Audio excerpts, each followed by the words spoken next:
Oke, kembali lagi di forum Timnas. Tagar STY out atau Sinteyong out sangat banyak ya diserukan sehingga membuat trending Twitter kemarin ya. Sekarang udah enggak. Kemarin sempat ada trending Twitter STY out, tagar STY out. Sebenarnya ini gue nggak kaget lagi karena sudah seperti inilah tabiat kita. Setiap kali gonta-ganti pelatih lokal, pelatih asing dari Eropa, dari uh, Asia, semua ujung-ujungnya adalah out, out, out. Oke, gue mau jelaskan sebenarnya timnas di bawah Sinteyong ini apakah gagal? Apakah termasuk gagal? Atau sebenarnya ada progres? Ya, kita tidak bisa menilai timnas, tidak bisa menilai Sinteyong hanya dari AFF kemarin, AFF baru-baru ini. Gua sendiri bilang timnas di AFF kali ini gagal total. Ya, tapi yang namanya timnas yang gagal total itu bukan serta-merta kesalahan dari Sinteyong. Ada kesalahan dari Sinteyong, kita nggak bisa munafik. Ada juga kesalahan dari Sinteyong, tapi itu adalah bagian dari overall. Secara tim, jelas timnas kita itu melakukan kesalahan. Bukan hanya dari Sinteyong, tapi dari pemain, dari semua. Dari supporter yang mencoreng nama kita pada saat Thailand, kasusnya Thailand. Dari pihak, sorry to say, ya kepolisian pada saat kita main di GBK kalau nggak salah ada kasus lempar gas air mata itu kan sangat mencoreng. Tapi gue tidak mau bahas lebih jauh soal itu. Ya. Jadi yang gue mau nilai, kita tuh harus nilai Sinteyong itu dari pertama kali dia menangani timnas. Dia itu pertama kali menangani timnas kapan sih? Ya, dia itu pada saat menangani timnas itu gue inget pertengahan kita World Cup qualification, kualifikasi Piala Dunia. Ya pada saat itu kita kalau nggak salah 3 pertandingan itu masih si Simon McManamy dan amburadul dibantai sana sini sama Vietnam pun dibantai. Habis itu Sinteyong pegang. Awal-awal ya dia nggak bisa berbuat banyak jelas. Ya tetap dikalahin, tetap kalah oleh ibaratnya di kualifikasi Piala Dunia. Nah setelah itu dia mulai pada saat Piala Dunia itu kan masih pemain-pemain yang zamannya Simon lah, karena dia tidak bisa berbuat banyak juga, dia tidak bisa mengubah banyak juga. Nah setelah itu AFF 2021, kualifikasi Piala Asia 2020 kemarin, 2021 22, dia sudah melakukan hal yang berubah, hal yang berbeda. Ya dia sudah melakukan perubahan, yaitu dengan apa? Dengan memasukkan pemain-pemain muda sebagai pilar dari timnas kita. Sesuatu yang sangat jarang dilakukan oleh pelatih-pelatih sebelumnya. Ya, sesuatu yang jarang sekali dilakukan oleh pelatih-pelatih sebelumnya. SEA Games pun demikian kan. Pelatih satu-satunya yang berani memainkan pemain-pemain muda mayoritas di Piala AFF itu adalah Sinteyong. Kita ingat waktu itu Kambuaya, Arhan, Asnawi, Irfan Jaya, Witan, Egi, semua diberikan kesempatan oleh Sinteyong untuk menjadi tulang punggung loh. Ini kita bicara tulang punggung. Rahmat Irianto. Mungkin yang senior cuman si Fahrudin. That's it. Bahkan Evan Dimas yang menjadi andalan di bawah siapapun pelatih timnas tidak dipakai ujung-ujungnya oleh Sinteyong. Awal-awal masih dipakai, masih dijadikan starter. Setelah itu perlahan-lahan tidak dipakai lagi, dicadangkan, bahkan nggak dipanggil sekarang. Nah, terobosan-terobosan ini terbukti benar, terbukti berhasil, bahwa pemain-pemain muda kita juga bisa perform.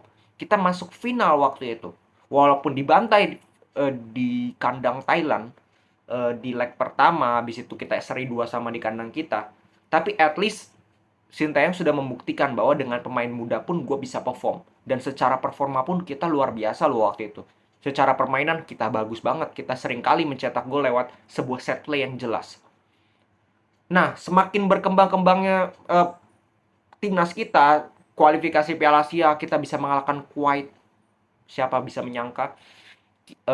Dan kita bisa lolos ke Piala Asia lewat kualifikasi untuk pertama kalinya. Untuk pertama kalinya. Ya, untuk pertama kalinya sepanjang sejarah kita masuk lewat kualifikasi. Waktu itu kita pernah ikut Piala Asia tapi sebagai tuan rumah. Jadi advantage tuan rumah. Kayak Qatar aja Piala Dunia.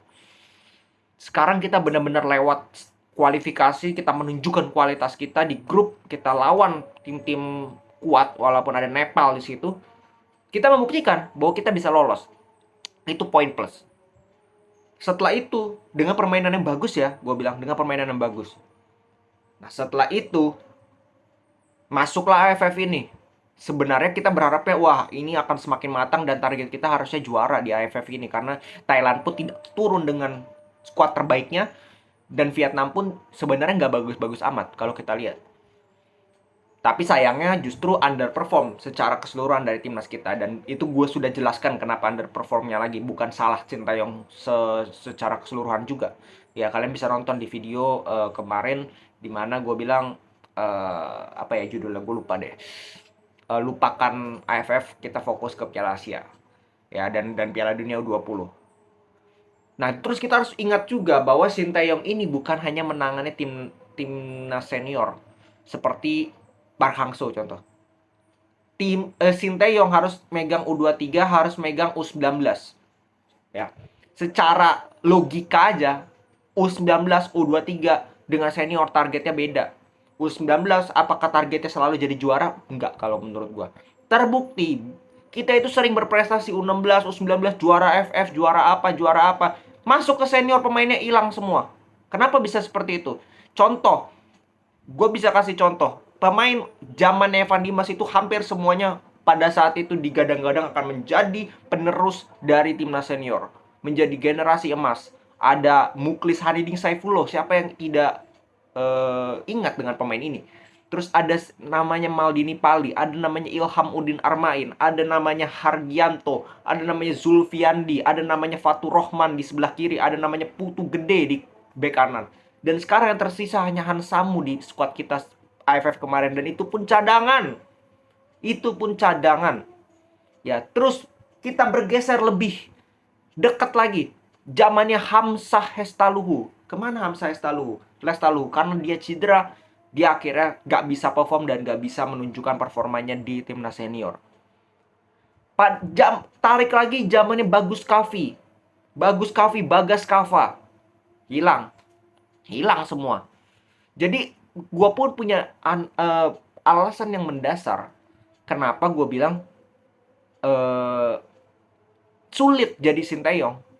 Ya, sulit jadi Sintayong karena pemain-pemain kita yang di juniornya bagus, pada saat dicoba di senior amburadul. Nah, itu kan pasti ada yang salah. Ada yang salah dengan pemain kita, pemain muda kita. Cara developmentnya, cara pengembangannya oleh tentu saja kompetisi, liga, klub, akademi, itu semua berpengaruh. Itu semua ada campur tangannya. Maka dari itu, gue sama sekali tidak salahkan Sintayong. Dan kalau sampai Sintayong benar-benar out, ini adalah sebuah kerugian bagi kita. Jujur, sebuah kerugian. Karena gue tidak melihat Indonesia akan luar biasa maju dengan pelatih-pelatih yang hanya mementingkan yang penting kita hasilnya doang lah.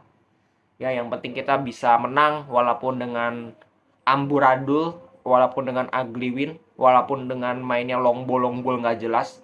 Yang penting kita bisa menang. Enggak. Kalau lu mungkin sekelas Brazil, lu sekelas Jepang, ya silakan lakukan itu. Karena secara kualitas pemain luar biasa. Tapi ini Indonesia. Ya kita harus paham.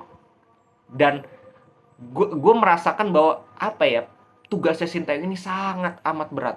Bayangkan seorang pelatih timnas senior harus mengajarkan basic kepada pemain timnasnya. Beberapa kali di awal-awal diajarin passing, gerak. Itu pelajaran yang harusnya didapatkan oleh pemain di akademi, di SSB, bukan pada saat dia masuk ke tim nasional. Bayangkan pemain tim nasional, sekelas pemain tim nasional harus diajarin passing, gerak, kontrol passing. Ya, Kalian bisa bayangkan sendiri, kalian bisa nilai sendiri seperti apa.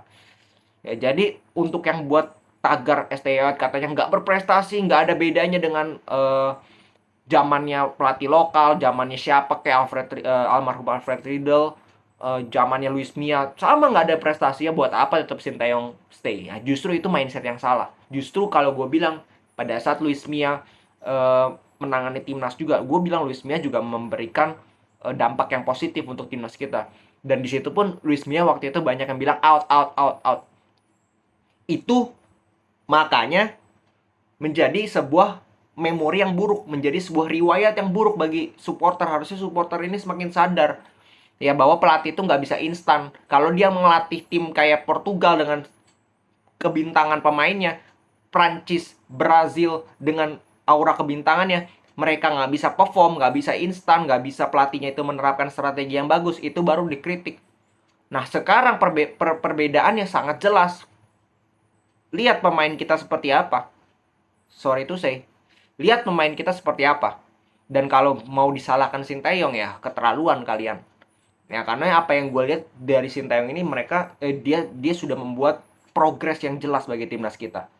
Ya dan kembali lagi kita bisa nilai nanti pada saat di Piala Dunia U20, pada saat nanti di Piala Asia bagaimana performa dari timnas kita.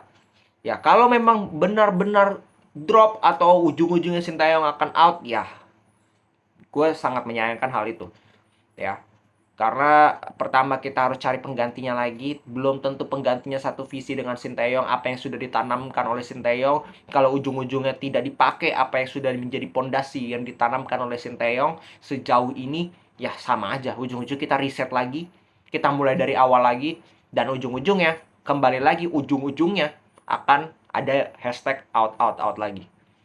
Oke, segitu dulu untuk forum timnas kali ini ya. Jadi kalau gue tim STY, kalau kalian tim apa, kalian bisa komen ya di bawah. Segitu dulu, salam sepak bola.